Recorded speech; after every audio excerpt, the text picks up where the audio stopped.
Timnas Indonesia U23 hanya butuh seri atau imbang melawan Timnas Yordania U23 untuk lolos ke perempat final Piala Asia U23 tahun 2024. Namun demikian, apakah Garuda Muda mampu untuk mengambil peluang dari Yordania? Untuk membahasnya telah bergabung bersama kami pengamat sepak bola Anton Sanjoyo. Bung Joy, selamat sore.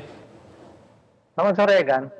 Ya, terima kasih atas waktunya Bung Joy. Bung Joy, menurut Anda faktor kemenangan Timnas kita melawan Australia kemarin apa? Saya rasa memang agak mengejutkan dalam arti bahwa Australia tampilnya sangat buruk ya. Tapi Indonesia sejak melawan Qatar pun sebetulnya kan bermain bagus. Catatan saya adalah ketika bermain hanya dengan 9 orang, bahkan mereka bisa menekan pertahanan Qatar ya, dan bermain nothing tulus. Itu yang menjadi catatan utama saya. Dengan bermain lepas, semua keterampilan, semua potensinya keluar. Dan terlihat betul dan sangat confidence. Mungkin juga faktor udah ketinggalan 2 gol ya.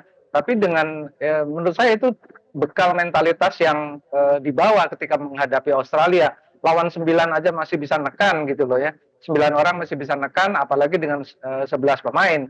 Dan meskipun Australia menekan balik di babak kedua, tapi Indonesia sudah terlanjur kepercayaan dirinya tinggi. Dan itu yang membuat bisa bertahan ya. Dengan injury time yang begitu panjang pun pemain-pemain Indonesia masih tampak tenang. Ya ada sedikit beberapa kepanikan, tapi saya rasa itu tidak the whole team ya, itu beberapa pemain saja. Tapi overall tim ini memang solid dan mereka bermain dengan sangat baik, sangat lepas.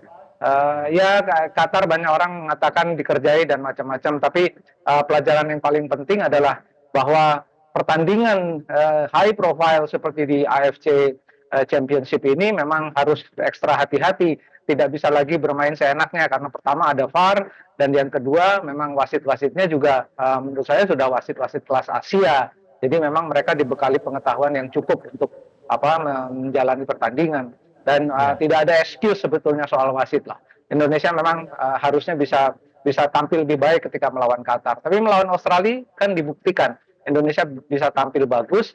Dan tampaknya sih tidak ada halangan lagi ya untuk bisa melaju ke quarter final. Saya rasa tinggal mereka menambah kepercayaan diri, dan kepercayaan dirinya udah ada, tinggal mempertebal dan mempersolid di permainan.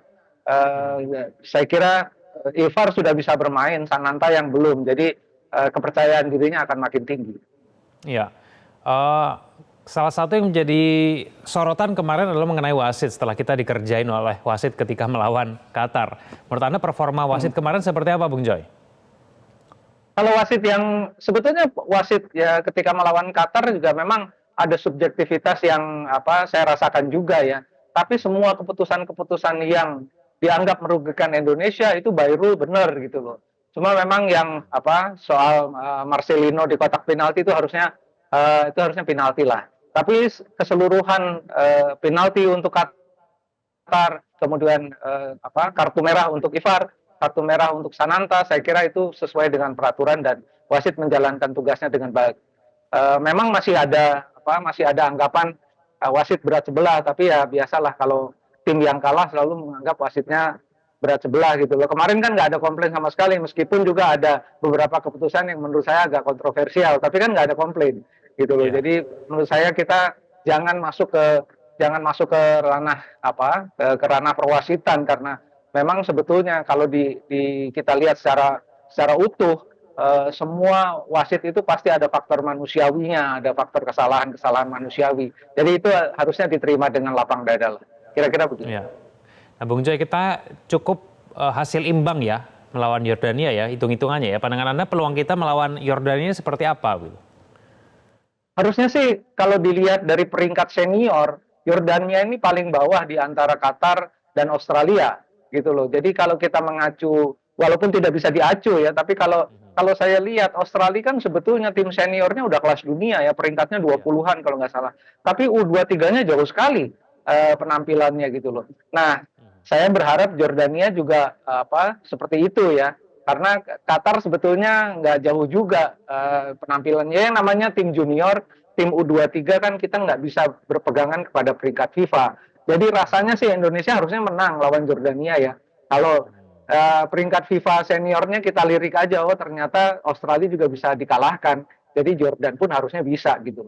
Nah, yang menarik adalah nanti di quarter final kemungkinan besar Indonesia kan ditunggu oleh Jepang atau Korea Selatan yang akan main hari ini ya. Mereka baru memainkan satu laga, tapi dugaan saya dua itu yang akan tampil sebagai juara di grup B dan itu harus dihadapi oleh Indonesia yang kemungkinan besar menurut saya ya sudah 80% lah akan menjadi runner up di grup A gitu loh. Nah, kalau Korea Selatan dan Jepang itu memang beda kelasnya meskipun mereka junior, tapi tetap mereka junior. Saya lihat roster pemainnya tidak ada satupun menurut saya yang mengejutkan ya. Kebanyakan sih main di liga domestik, ada yang bermain di Jerman, ada yang bermain di Portugal, tapi rata-rata sih bermain di domestik. Tapi domestiknya Korea Selatan dan Jepang kan udah memang kelas elit Asia gitu loh. Itu yang harus Ya. diwaspadai. Ya kan pemain kita sudah ada yang bermain di Jepang ya, Justin Hapner. Harusnya nanti Justin Betul. Hapner ini lebih bugar waktu lawan Yordania. Ivar Jenner juga hitungannya sudah bisa bermain begitu ya, Bung Betul. Joy ya. Nah ini apakah artinya sebaiknya kita pada saat melawan Yordania ini mengincar kemenangan, nggak hanya imbang aja gitu? Rasanya semua pelatih komando pertamanya adalah menang gitu ya. Apalagi untuk pertandingan di tim junior ini menurut saya udah nggak usah nyari imbang dan segala macam. Udah bermain lepas saja seperti kemarin melawan Australia. Apalagi kan pemain-pemain pilarnya sudah pada bisa bermain kan. Hapner udah bisa bermain, Ivar juga udah bisa bermain dan rasanya sih lini tengah Indonesia akan makin kuat gitu loh. Nah, mungkin Sananta yang belum bisa main karena red card-nya langsung gitu ya. Tapi tidak ada Sananta tidak masalah karena Komang pun bisa bikin gol kan gitu. Yang harus Iya. di catatan saya adalah lini depan Indonesia masih belum tajam. Rafael Strike belum memperlihatkan kelasnya ya kan. Hoki Caraka mungkin bisa dicoba gitu loh, pemain muda yang menurut saya gerakannya liar, agak menyulitkan pemain belakang lawan. Jadi kemungkinan besar ada sedikit pergantian di lini depan. Strike harusnya bisa bermain lebih bagus lah. Karena dia sebetulnya yang paling diandalkan untuk mencetak. Mhm. Bung Joy, kira-kira kita bisa mencapai target tidak semifinal Piala Asia kalau nanti perempat Nah, final sudah ditunggu oleh Jepang dan Korea Selatan melihat permainan kemarin di Australia, Bung Joy? gini, kalau Indonesia menang lawan Jordania, saya yakin bisa. Artinya begini, dengan dua kemenangan melawan Australia dan Jordania, menghadapi siapapun udah nggak ada rasa takutnya lagi gitu loh. Jepang pun pasti akan dilawan sekuat-kuatnya dan sekali lagi ini kan tim junior meskipun Jepang atau Korea Selatan kebanyakan pemainnya di liga domestik, tapi liga domestik Jepang dan Korea Selatan adalah yang terbaik di Asia gitu. Jadi ini saya tidak menganggap remeh Arab Saudi ya dan China yang ada di grup yang sama, tapi saya rasa sih kalau melihat hasil kemarin kan mereka dua-duanya kalah oleh Jepang dan Korea Selatan gitu. Jadi kemungkinan besar Indonesia akan bertemu Korea Selatan atau Jepang, tapi sekali lagi mereka adalah pemain-pemain junior. Di junior itu kalau hitungan saya yang bisa kita anggap sama seniornya itu kalau di peringkat 10. Kalau kita bertemu misalnya dengan Brazil atau Prancis atau Argentina gitu kurang lebih sama peringkat senior dan peringkat U23-nya, level U23-nya.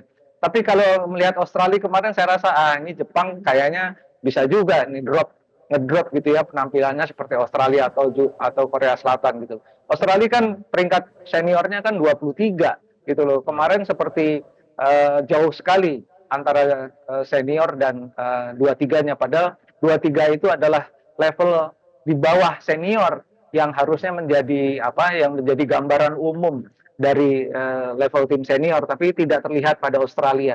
Ini menurut saya poin penting atau poin positif bagi Indonesia ya, karena melawan Australia saja bisa menang, pasti bisa menang juga lawan Jepang atau Korea Selatan.